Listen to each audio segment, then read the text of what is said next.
My name is Frederick Matthews, 31 years old, and I never thought my engagement party would end in an ambulance. Everything seemed perfect that evening. Crystal glasses catching the light, champagne flowing, and my fiancée, Natalie, glowing with happiness. Then my mother appeared, holding 2 glasses of red wine, her smile oddly tight as she handed one specifically to me. The wine smelled strange, bitter with metallic undertones that made me hesitate. On instinct, I switched glasses with my sister Amelia when Mom turned away. 30 minutes later, as Amelia collapsed on the marble floor, I realized I had unknowingly saved my own life. Before I tell you how my own mother tried to poison me, let me know where you're watching from and hit subscribe to follow this unbelievable true story. Growing up in Boston with my mother Diane was like walking through a minefield. She ran our household with the precision of a military general, while my father Thomas mostly surrendered to her control. From my earliest memories, everything had to be perfect according to her standards. My clothes were always pressed, my hair perfectly combed, and my grades nothing short of excellent. She scheduled every hour of my day, from piano lessons to advanced math tutoring, all preparing me for the prestigious future she had mapped out. My sister Amelia arrived when I was 6, and our dynamic shifted immediately. While Mother maintained her iron grip on my development, Amelia received considerably less attention. This neglect actually benefited Amelia in many ways. She developed independence early, forming her own identity beyond Mother's expectations. We grew close despite our 4-year age difference, with me often shielding her from the worst of Mother's controlling behavior. Father watched all this from the sidelines, occasionally intervening when Mother became too intense, but mostly drowning his discomfort in scotch after work. He was successful in finance, providing the affluent lifestyle Mother demanded, but emotionally he remained distant. I sometimes caught him watching me with sad eyes, as if apologizing for something he could never say aloud. Despite the rigid upbringing, I eventually broke free by attending college in California, far from Mother's reach. The distance gave me perspective on how abnormal our family dynamic truly was. I built a career in architectural design, creating spaces that felt nothing like the cold perfection of my childhood home. I found friends who accepted me for myself, not for achievements or appearances. Then came Natalie. We met at my college roommate's wedding 3 years ago. She was the photographer, moving through the crowd with confidence, capturing genuine moments rather than posed perfection. When she turned her camera toward me, something electric passed between us. By the end of the night, we were sitting at the empty venue, shoes off, sharing life stories until dawn. Natalie had everything my mother would hate. She was fiercely independent, came from a middle-class family of teachers, and worst of all, she encouraged me to pursue my own happiness rather than external validation. She had warm brown eyes that crinkled when she laughed, and a habit of speaking her mind without filter. For the first time, I felt truly seen for who I was. When I brought Natalie home 6 months later, Mother's disapproval was immediate though carefully disguised behind tight smiles. During dinner, she subtly questioned Natalie's career choice, family background, and long-term ambitions. Natalie handled it gracefully, answering honestly without apology. Later that night, Mother cornered me alone. "My family name means something in this city, Frederick. You need someone who understands our world," Mother said, her voice carrying that familiar edge that had always made me comply. But this time, something shifted inside me. For the first time, I stood my ground against her. "Natalie is who I choose, Mother. This isn't negotiable." Her face hardened into something I had never seen before. The look contained more than disapproval. It held something darker that should have warned me then. Despite Mother's clear displeasure, Natalie and I continued building our life together. Her family welcomed me warmly into their modest home for chaotic Sunday dinners, where everyone talked over each other, and no one cared about using the right fork. Her father, Jack, a high school history teacher, took genuine interest in my architectural projects. Her mother, Susan, often sent us home with containers of homemade soup and asked nothing in return except my happiness. After 2 years together, I proposed to Natalie during a camping trip to the mountains. No elaborate setup, just an honest question under the stars. She cried, laughed, and said yes all at once. I had never felt so certain of anything. When we announced our engagement, Natalie's family threw an impromptu celebration with grocery store cake and cheap champagne. It was perfect. Mother, however, immediately insisted on hosting the formal engagement party at her country club. "Let me handle everything, Frederick. This needs to be done properly," she said, already scrolling through her contacts. Natalie squeezed my hand under the table. "Are you sure this is a good idea?" She whispered. "It will be fine," I assured her, ignoring the knot forming in my stomach. "She just needs to feel involved." In the weeks before the party, I noticed strange patterns. Mother made secretive phone calls, abruptly ending them when I entered the room. She asked unusually detailed questions about Natalie's food preferences and allergies, claiming she wanted the catering to be perfect. She even reached out to Natalie's parents, inviting them for lunch without me present. 3 days before the party, my father called me to his study during a visit home. "Your mother has not been taking this engagement well, Frederick," he said, pouring himself a larger-than-usual drink. "Just be prepared. You know how she gets when things don't go according to her plan." I brushed off his warning. Mother had always adjusted eventually, no matter how much she initially resisted change. This would be no different. I was 31 years old, successful in my career, and finally building a life with someone who brought me genuine joy. Surely my mother would ultimately want my happiness. How terribly wrong I was. The evening of the engagement party arrived with picture-perfect precision. Mother had transformed the country club ballroom into something from a luxury magazine spread. Crystal chandeliers cast soft light over tables, adorned with arrangements of white roses and silver candelabras.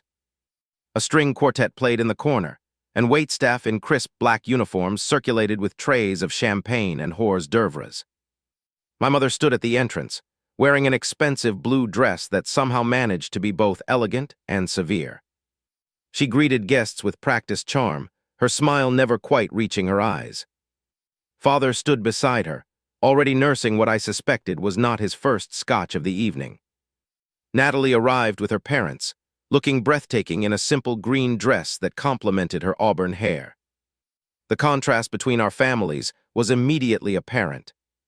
Jack and Susan looked slightly overwhelmed by the opulence, but approached my parents with genuine warmth. Mother greeted them with a tight smile. "Susan, Jack," she said, ere kissing their cheeks. "So glad you could make it to the club. I imagine this is quite different from your usual gatherings." I caught the subtle dig, but Natalie's parents graciously ignored it. The party gathered momentum as more guests arrived. College friends, colleagues from my architectural firm, family friends who had known me since childhood. Mother had even invited several prominent Boston families with no connection to us personally, clearly using our engagement as a networking opportunity. Just after 8, Mother clinked her glass and called for attention. She stood poised at the center of the room, all eyes upon her. "We are here tonight to celebrate Frederick and his choice of partner," she announced, her emphasis making clear what she thought of that choice. "My son has always been destined for greatness, and while this union is perhaps unexpected, we Matthews always adapt to circumstances." I felt Natalie stiffen beside me. I squeezed her hand reassuringly, trying to communicate that Mother's words meant nothing compared to our commitment to each other. As the evening progressed, I noticed Mother disappearing frequently. She would excuse herself, vanish for 10 minutes, then return slightly more tense than before. During one of these absences, I found myself beside my father at the bar. "Your mother has been planning this night for weeks," he said, his words slightly slurred.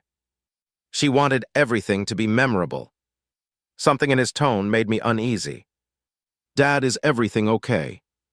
He avoided my eyes, swirling the amber liquid in his glass. "Just keep an eye on things tonight, son." That is all I can say. Before I could press him further, one of Mother's oldest friends approached me. Margaret Reynolds had known our family for decades and had always shown me genuine kindness. Frederick, darling, she said, kissing my cheek.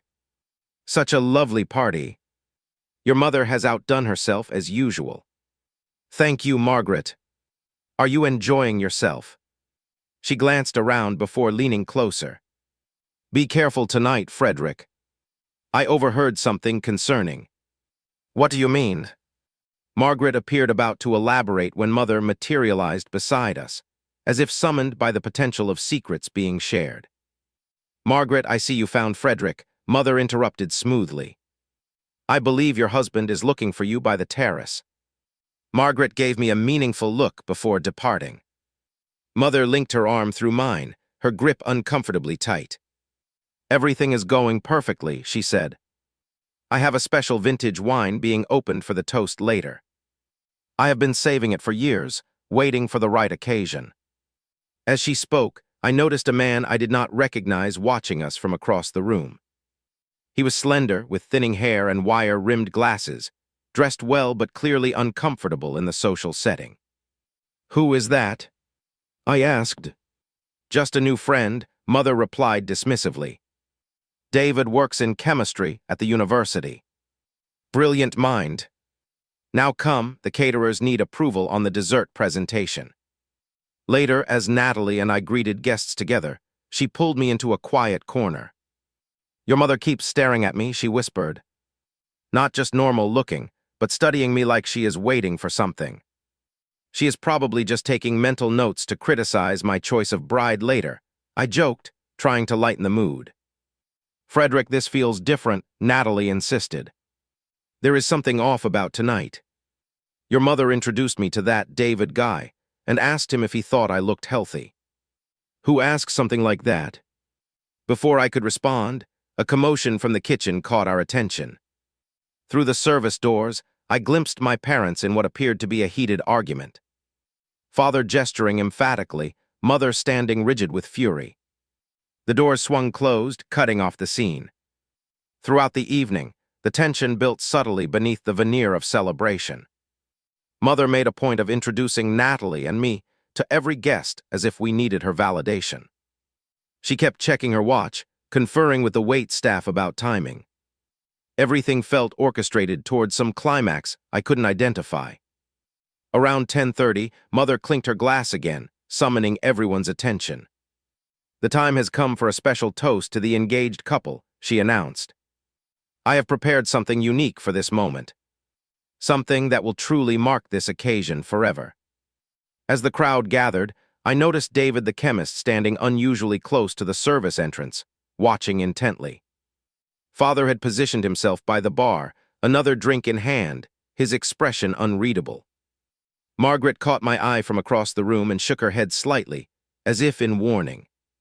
Mother's voice cut through the murmurs. I need Frederick and Natalie to join me for a special toast. I have special glasses prepared just for you two. A server emerged carrying a silver tray with 2 crystal wine glasses, different from those used by the other guests. Mother lifted an unmarked bottle of red wine from an ice bucket.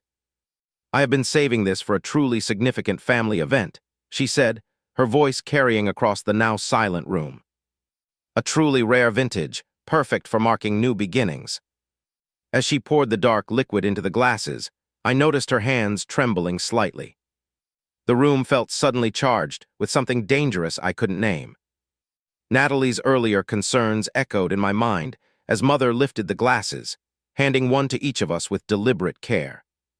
To Frederick and Natalie, she said, raising her own regular champagne glass. May this union bring exactly what you both deserve. The crystal wine glass felt unusually heavy in my hand as Mother finished her toast. The room erupted in polite applause, but I barely registered it. My attention was fixed on the wine itself. Unlike any Cabernet or Merlot I had ever seen, this liquid seemed almost too dark, with an unusual viscosity as it clung to the sides of the glass. But most concerning was the smell. When I discreetly brought it closer to my face, I detected something beyond the normal wine bouquet. A faint bitter almond scent mixed with something metallic. Mother was watching me intently, her eyes never leaving my glass. Drink up, Frederick, she urged with unusual insistence. It is bad luck not to finish a toast to your own engagement. I raised the glass toward my lips, pretending to take a small sip while actually touching none. Mother frowned slightly. A proper toast requires a proper drink, son, she said, her voice carrying a strange edge. I selected this vintage especially for you. As I hesitated, the ballroom doors opened, and a late-arriving guest created a momentary distraction. Mother turned to see who had entered, and in that split second, I made a decision that would haunt and save me. With a quick movement, I switched my glass with my sister Amelia's, who had just stepped beside me to congratulate us. It was an impulsive act, driven by an instinct I could not explain. I felt immediate guilt about potentially subjecting my sister to bad-tasting wine, but rationalized that at worst, she would simply find it unpalatable. When Mother turned back, I made a show of finishing the wine, now Amelia's regular red. She smiled with satisfaction. Perfect, she said, her shoulders relaxing visibly. Now we can truly celebrate. The party continued, with guests mingling and the string quartet playing something upbeat. I kept one eye on Amelia, feeling increasingly uneasy about the swap. For 10 minutes, everything seemed normal. She laughed with college friends, took photos with Natalie's cousins, and appeared completely fine. I began to think my suspicions had been paranoid and unfounded. Then, during my father's rambling speech about marriage and commitment, I noticed Amelia rubbing her temple, a slight grimace crossing her face. She excused herself from a conversation, steadying herself against a chair. My chest tightened as I watched her reach for water, her hand trembling slightly. Natalie noticed my distraction. "What is it?" she whispered. "Amelia does not look right," I murmured, already moving toward my sister. I reached her just as her words began slurring mid-sentence while talking to our aunt. She looked at me with confusion in her eyes. "Fred, I feel really strange," she said, her voice unnaturally thick. "The room is spinning and my stomach." She never finished the sentence. Her eyes rolled back, and before I could catch her, Amelia collapsed onto the marble floor. The sound of her fall cut through the party chatter like a gunshot. For one horrifying moment, the entire room froze in tableau. Then chaos erupted. Guests gasped and backed away. Someone screamed for a doctor. I knelt beside my sister, calling her name as her body began to convulse slightly. Her breathing came in shallow, rapid gasps. "Call an ambulance," I shouted, looking up to see Mother standing oddly still amid the commotion, her expression flickering between concern and something else entirely. Something that looked disturbingly like calculation. Father pushed through the crowd, falling to his knees beside us. "What happened?" he demanded, his face ashen. "She just collapsed," I explained, my voice shaking. "She was fine 1 minute and then." As the words left my mouth, realization dawned with terrifying clarity. The wine, the strange smell, Mother's insistence that I drink it. I looked up to find Mother staring at me, her eyes widening as she read the understanding on my face. Natalie was already on her phone with emergency services, giving them the address and details with remarkable composure. In the background, I was vaguely aware of guests being ushered out by club staff, the party disintegrating into frightened whispers. The paramedics arrived within minutes that felt like hours. As they worked on Amelia, checking vital signs and starting an IV, one asked about potential causes. "Has she taken any medications?" "Drugs. Alcohol." "Just some wine," I said, my mouth dry with fear. I think there might have been something in it." The paramedic looked up sharply. "You think she was poisoned?" Before I could answer, Mother inserted herself between us. "That is absurd," she said firmly. "My daughter probably just had too much champagne on an empty stomach. She has always had a weak constitution." The paramedic ignored her, addressing me directly. "We need to take her to the emergency room immediately." "Are you family? You can ride along." "I am her brother," I said, standing to follow them as they transferred Amelia to a stretcher. Mother grabbed my arm with surprising strength. "Frederick, let the professionals handle this." You need to stay and help me manage this unfortunate situation with the guests." I pulled away from her grip, a strange new fear taking hold. "I am going with my sister." As we headed for the ambulance, Natalie appeared at my side. "Go with Amelia," she said. "I will gather our things and meet you at the hospital." While the paramedics loaded Amelia into the ambulance, I saw Natalie slip back into the ballroom. Minutes later, as we were about to depart, she rushed out and pressed something into my hand.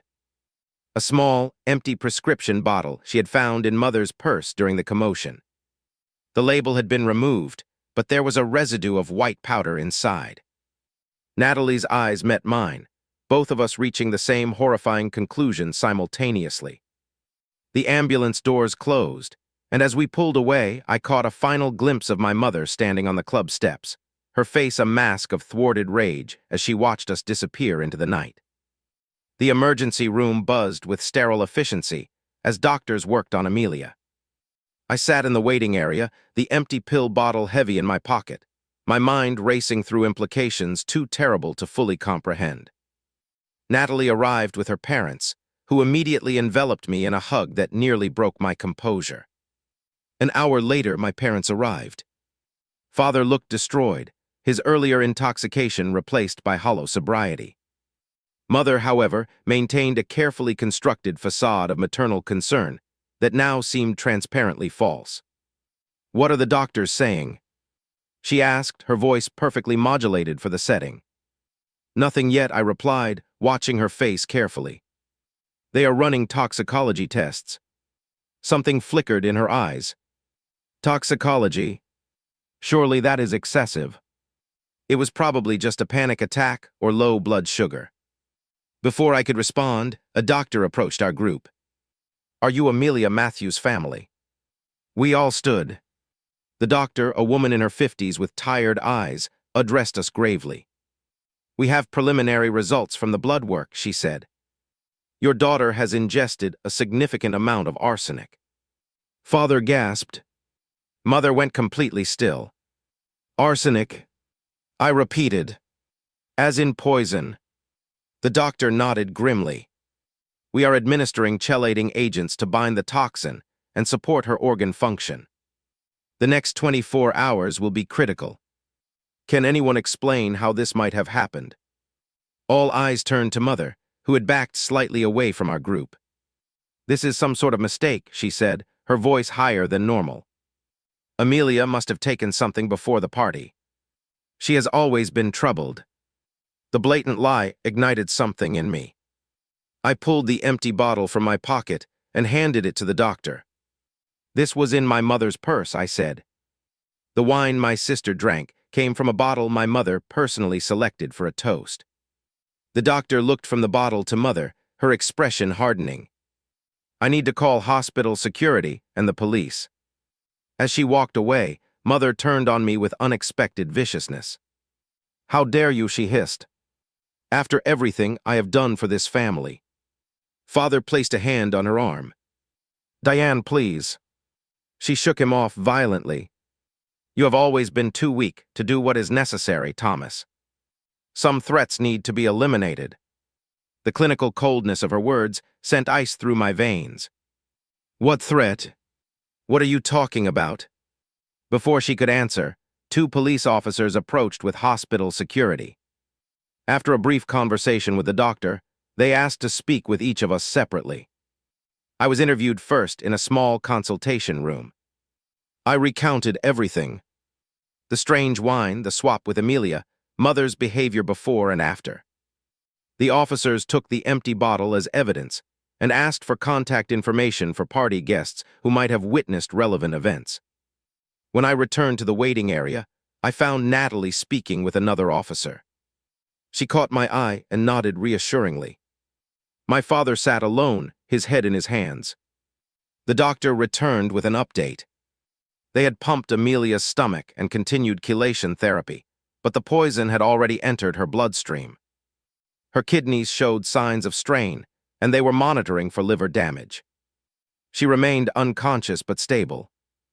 As evening stretched into early morning, police officers searched my mother's car and phone with a rapidly obtained warrant. What they found confirmed my worst fears.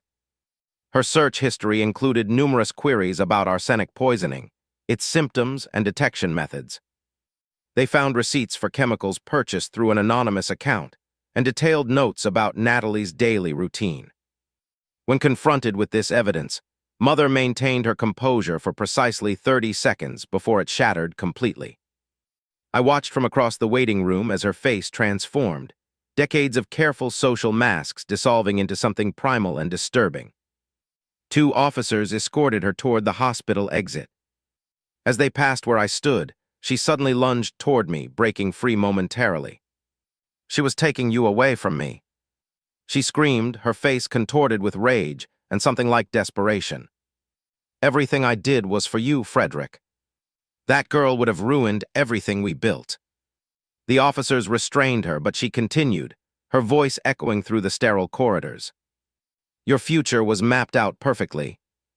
The Wilson merger through marriage to their daughter, the political connections, everything. I didn't raise you to throw it all away on some nothing girl with no family standing." I stood frozen as my mother, the woman who had meticulously controlled every aspect of my life, was taken away, still screaming about her thwarted plans. Father approached slowly, looking decades older than he had just hours before. "I need to tell you something," he said quietly. "Something I should have told you years ago." We sat in hard plastic chairs as the first light of dawn filtered through hospital windows. Father spoke haltingly, revealing the family secret he had protected for decades. Mother had been diagnosed with a personality disorder in her 20s, before they married. Her obsession with social standing and control had been manageable with therapy and medication, until she stopped both shortly after I was born. "She convinced me she was better," he explained, his voice hollow with guilt.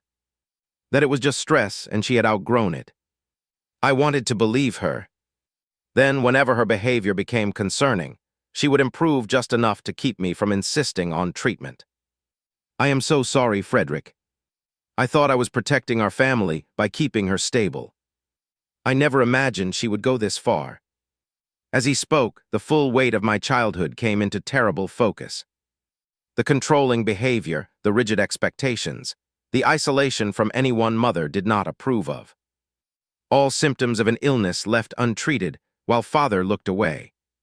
The most devastating revelation came when a detective returned with more information. The poison had never been intended for me. The research on Mother's phone made it clear that Natalie had been the target all along. The toast had been designed to eliminate the woman Mother saw as destroying her carefully constructed plans for my future. I had unknowingly saved my own life by switching glasses, but in doing so, nearly killed my sister instead.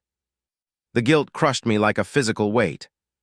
I sat by Amelia's bedside as monitors beeped and IV fluids dripped, her normally vibrant face pale and still. When Natalie placed her hand on my shoulder, I could barely meet her eyes. "This is my fault," I whispered. "I put her in danger." "No," Natalie said firmly. "Your mother did this. Not you." But in the quiet beeping of the ICU, as doctors discussed potential organ damage and long-term effects, those words offered little comfort. My mother had tried to murder the woman I loved, and my sister was paying the price for my self-preservation. The days following the poisoning unfolded in a surreal blur of police interviews, lawyer consultations, and hospital vigils. Mother was held without bail, charged with attempted murder and poisoning. The district attorney was building a case that grew stronger by the day. I met with detectives repeatedly, providing every detail I could remember about Mother's behavior before and during the party. They obtained a warrant to search our family home, where they discovered a locked drawer in Mother's desk containing a journal. The pages detailed her growing obsession with removing Natalie from my life, with entries becoming increasingly disturbed as the engagement continued. July 15. Frederick continues his infatuation with the photographer girl. He cannot see how she diminishes him socially. The Matthews name means something in this city. Action may be necessary if he will not listen to reason. August 3. Research the girl's background thoroughly. No notable family connections, parents are mere teachers. No significant assets or social standing. Nothing to recommend her except Frederick's inexplicable attachment. September 1. David provided information about untraceable methods. Beginning small experiments. Tested on Brutus first. The last entry referred to our family cat, who had died mysteriously 2 weeks before the engagement party. The detectives confirmed they had obtained permission to exhume the animal's remains for testing. As the legal process advanced, other aspects of my life began to crumble. Natalie's parents, understandably shaken by the attempt on their daughter's life, questioned whether our relationship was worth the danger it clearly posed. "Maybe you should take some time apart until all this is resolved," her father suggested gently during one hospital visit. Natalie immediately rejected the idea. "I am not leaving Frederick to face this alone," she stated firmly. "We are getting married. This changes nothing except the venue and guest list." Her unwavering support became my anchor as other foundations shifted. Father retreated into alcohol again, unable to face the role he had played through decades of enablement. The family's social standing in Boston disintegrated overnight as news of Mother's arrest spread through our circles. Despite my anger toward Mother, I found myself hiring the best criminal defense attorney in Massachusetts to represent her. The decision confused even me. After what she did, why help her at all? Natalie asked. I stared at the hospital ceiling, searching for words to explain the complicated tangle of emotions. Because she is still my mother.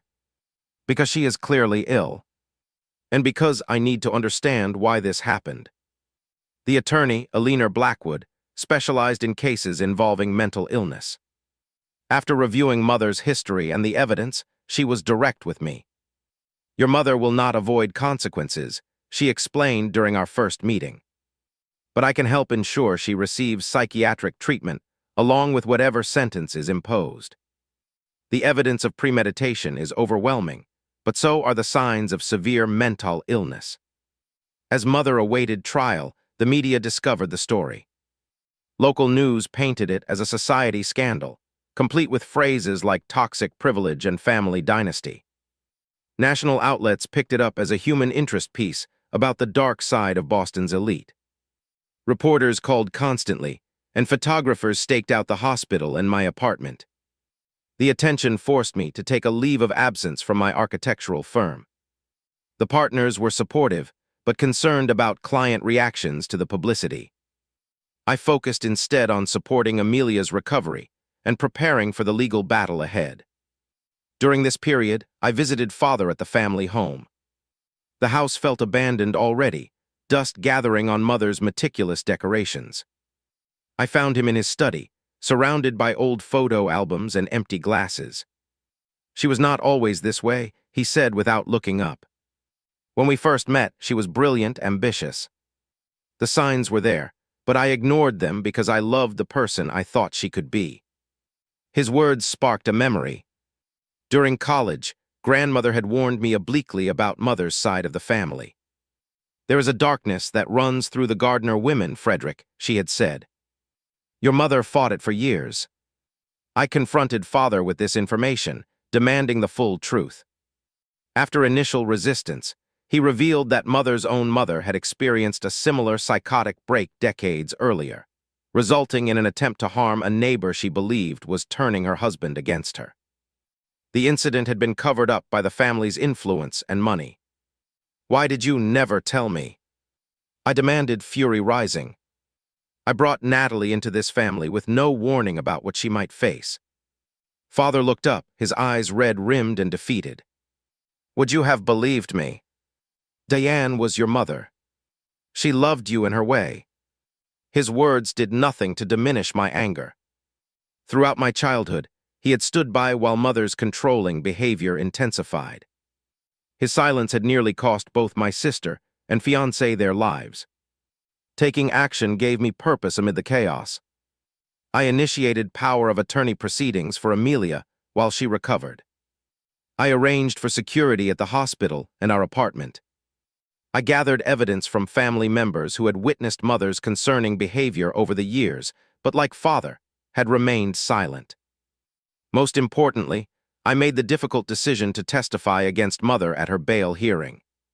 Standing in the courtroom, looking at the woman who had given me life now dressed in a prison jumpsuit, was surreal.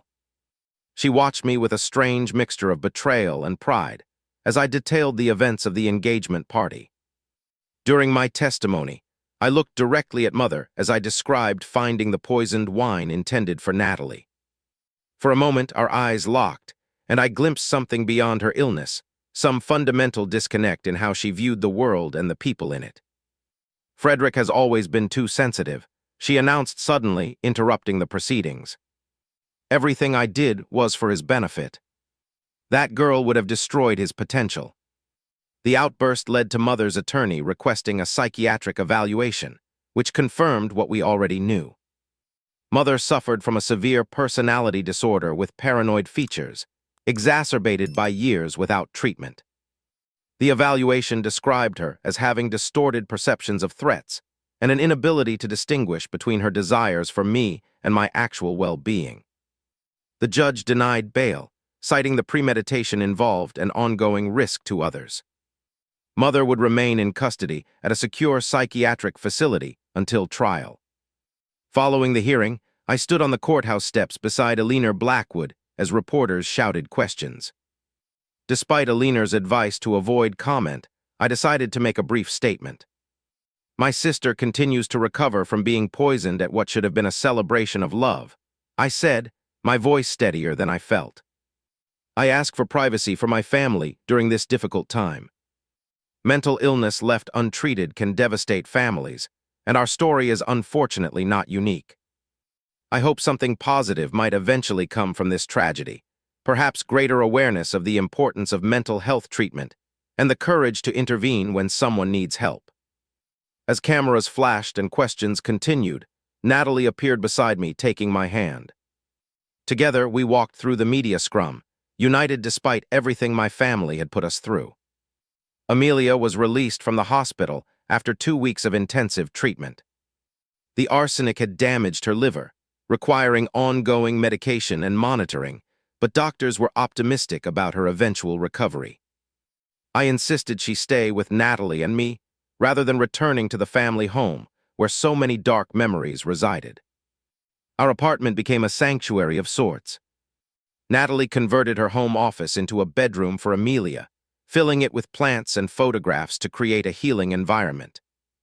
We established new routines centered around recovery, both physical and emotional. During this period, I began therapy with Dr. Lauren Schieffer, a specialist in family trauma. Our sessions often left me emotionally drained, but gradually provided tools to process the complex grief of losing my mother not to death, but to the revelation of who she truly was. You carry the weight of choices that were never yours to make, Dr. Schieffer observed during one particularly difficult session. Your mother switched your sister's glass, not you. Your father chose silence for decades. These were their decisions, Frederick, not yours. Intellectually, I understood this. Emotionally, the guilt remained a constant companion.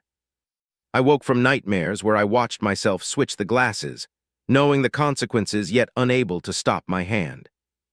In the darkest moments, I questioned whether I would have made the same choice had I known the wine was poisoned, rather than merely suspecting something was wrong.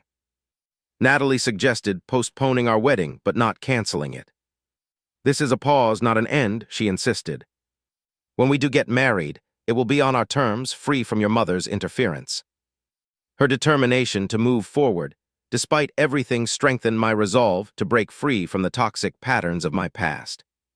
Together, we began reimagining our future, making plans that included distance from Boston and the shadows it now contained.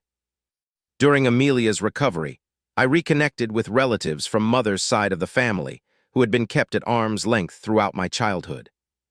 My mother's cousin Julia revealed more about the family history of mental illness that had been carefully hidden. Your grandmother reached out to me when your mother first showed symptoms, Julia explained during a visit. She recognized the patterns from her own experience with my aunt. but your father insisted they could handle it privately, and then the communication just stopped. These conversations helped me understand that mother's illness had not developed in isolation, but within a family system that prioritized appearances over well-being. The realization was both painful and liberating. 3 months after the poisoning, I made the difficult decision to visit mother in the psychiatric facility, where she awaited trial. The building was modern and clinical, nothing like the Gothic asylum of popular imagination, yet no less intimidating. Mother sat across from me in the visitation room, wearing hospital-issued clothing that seemed fundamentally wrong on someone who had once scrutinized every thread of her wardrobe. Her hair, always perfectly styled, hung limply around her face. Yet despite these changes, she maintained the same rigid posture, the same evaluating gaze. "You look thin," she observed, as if we were meeting for our regular Sunday dinner. "They cannot properly set a table here. The routine is so disruptive to proper digestion." I studied her, searching for some sign of recognition about why she was there, why I had not visited until now. "Mother, do you understand what happened? Why you are here?" Her expression shifted between annoyance and something like confusion. "They say I tried to hurt that girl. But you must understand, Frederick, I was protecting you. She would have taken you away from everything we built. She was taking her life with me," I corrected gently. "Not taking me away from you." Mother leaned forward, suddenly intense. "Marriage is strategic, Frederick. Your father and I married to unite two significant families. Your path was always clear.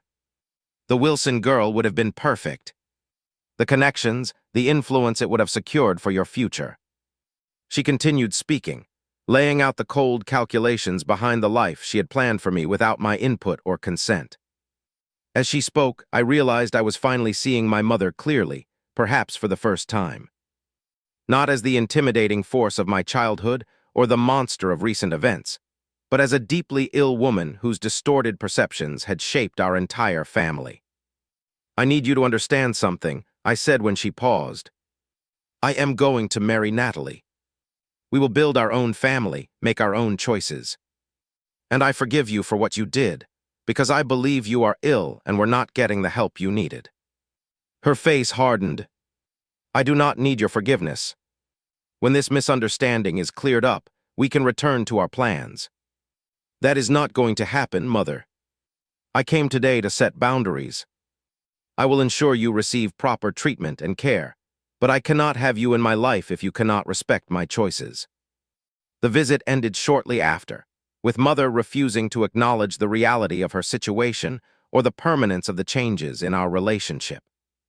As painful as it was, the encounter provided a kind of closure, allowing me to separate the mother I had wanted from the person who actually existed.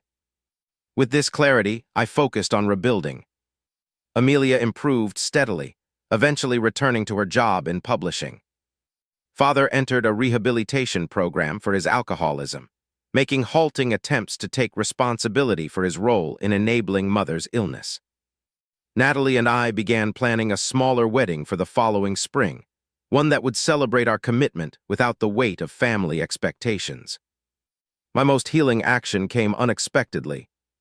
During a conversation with Dr. Schiefer, I mentioned feeling powerless against the family legacy of secrecy and illness. "What would make you feel more in control of this narrative?" she asked. The question led me to establish a small foundation focused on family mental health intervention and support. Using a portion of my inheritance, I created resources for families dealing with untreated mental illness, emphasizing early intervention and breaking the cycles of enabling behavior. Through this work, I connected with others who had similar experiences, creating a community of understanding that my isolated childhood had never provided. Natalie fully supported this endeavor, often accompanying me to speaking engagements where I shared our story as a cautionary tale about the consequences of prioritizing appearances over well-being. As months passed, we built what therapists call a chosen family, surrounding ourselves with friends who provided the unconditional support my birth family never had. Natalie's parents, after their initial shock subsided, became central to this network, offering the parental guidance and affection I had always craved. In our darkest family secret, I found an unexpected path to healing. Not through forgetting or minimizing what happened, but by transforming it into a force for positive change. The poison that nearly destroyed us became, ironically, the catalyst for building a healthier future. 1 year after the poisoning that nearly destroyed our family, Natalie and I stood in the garden of a small coastal inn, exchanging vows before a gathering of 30 people who truly supported our happiness. Amelia, fully recovered and serving as my best woman, stood beside me in a blue suit that matched mine, a symbol of the unbreakable bond forged through our shared trauma. The intimate ceremony bore no resemblance to the lavish society wedding mother had once envisioned. No prestigious guest list, no strategic seating arrangements, no photographer from town and country. Instead, Natalie's colleague captured candid moments of genuine joy. Her father, voice breaking with emotion, walked her down a simple stone path strewn with wildflowers. Father attended, 6 months sober and humbled by the consequences of his decades of enablement. He sat quietly in the back row, neither attempting to take undeserved credit for this day, nor hiding from his responsibility in what preceded it. Mother remained in long-term psychiatric care, having been found unfit to stand trial. She sent a letter that I read once and did not share, her inability to acknowledge reality still evident in every carefully penned line. As we celebrated with people who loved us for ourselves, not for what we represented or could provide, I reflected on the painful journey that led to this moment of authentic happiness. The poisoned wine intended to end our relationship had instead burned away the toxic foundations of my upbringing, forcing me to confront family patterns that had persisted for generations. In losing the mother I thought I had, I gained the freedom to become the man I actually wanted to be. Natalie and I created our vows together, emphasizing honesty, mutual support, and the courage to face difficult truths. We promised to build a family based on acceptance rather than expectation, to value authenticity over appearance, and to never sacrifice well-being for the sake of keeping up appearances. After the ceremony, as guests mingled and laughed under string lights in the gathering dusk, Amelia joined us at a quiet table overlooking the ocean. "You know what I realized recently?" she said, her eyes clearer and more perceptive than ever. "That glass of wine nearly killed me, but it also saved us all in a strange way. If it had not happened, how long would we have continued in those same destructive patterns?" Her observation struck me as profoundly true. The family legacy of secrets, control, and emotional manipulation might have continued indefinitely, perhaps even extending to the next generation. Instead, we had been forced into the painful clarity that allowed for genuine change. That evening, as Natalie and I prepared to leave for our honeymoon, I found myself thinking about the nature of love. Mother had always spoken of love as something conditional, a transaction dependent on meeting expectations and furthering ambitions. Her version of love had been a weapon and a cage. True love, I now understood, was the opposite. It was Natalie standing by me through the public scandal and private grief. It was Amelia forgiving me for unknowingly putting her in harm's way. It was the freedom to be imperfect and still worthy of connection. The poison that nearly ended a life became, ironically, the antidote to generations of toxic love. In the aftermath of trauma, we found a path to healing that would not have been possible without first facing the painful truth of our family history. As Natalie and I drove away from our wedding, headed toward a future we would define on our own terms, I felt a sense of peace that had eluded me throughout my carefully managed childhood. The road ahead would not always be easy. Mother's illness would remain a factor in our lives, requiring ongoing decisions about boundaries and care. The legal proceedings would eventually resume, bringing fresh media attention and reopening wounds still tender. Yet these challenges no longer held the power to define us. We had survived the worst and emerged stronger, wiser, and more authentically ourselves than ever before. Sometimes the most important family bonds are the ones we choose to create, not those we inherit. Sometimes the greatest act of love is setting boundaries that protect the future from the patterns of the past. And sometimes, as I learned through nearly losing everything, The path to healing begins with the courage to recognize poison, even when it comes from the hand that once fed you. If my story resonates with you, please share your thoughts in the comments below. Have you ever had to make difficult choices to protect your own well-being from toxic family dynamics? How did you find the strength to set boundaries with those you love? Your experiences might help someone else facing similar challenges. Please subscribe to follow more stories of resilience and recovery, and give this video a like if you found value in my journey.